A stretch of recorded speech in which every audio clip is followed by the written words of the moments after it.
يا من صليت بكل ভাইজান মসজিদে উন্নতির জন্য কিছু সাহায্য করো। আমি তো দারোয়ান, মালিক উপরে আছে, যাও ওনার কাছ থেকে নিয়ে নাও।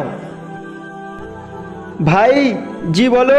স্যার পাশেই মসজিদ, আর মসজিদের জায়গা অনেক ছোট, আর মসজিদটা বড় করার জন্য কাজ হচ্ছে। স্যার তুমি কি কিছু সাহায্য করবে? এই লাও। ভাই এ তো অনেক বড় বিজনেসম্যান, আর এ শুধু 10 টাকা দিচ্ছে। স্যার 10 টাকা? এখানে অনেক আছে টাকা চাইতে, আমি কি সবাইকে দেবো? যাও এখান থেকে, এর থেকে বেশি নেই আমার কাছে। কি হয়েছে ভাইজান?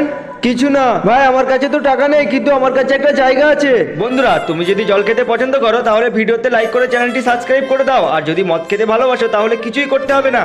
আর আমি ভেবেছিলাম কিছুদিন পরে ওখানে একটা ঘর করব, কিন্তু আমি ওই জায়গাটা মসজিদের জন্য দিতে চাই। কিন্তু ভাই তুমি ভবিষ্যতে কোথায় থাকবে? 4 দিনে তো দুনিয়া, যে কোনো একটা জায়গায় থেকে যাব, কিন্তু ইনশাআল্লাহ আল্লাহ আমাকে একটা জান্নাতে ঘর বানিয়ে দেবে।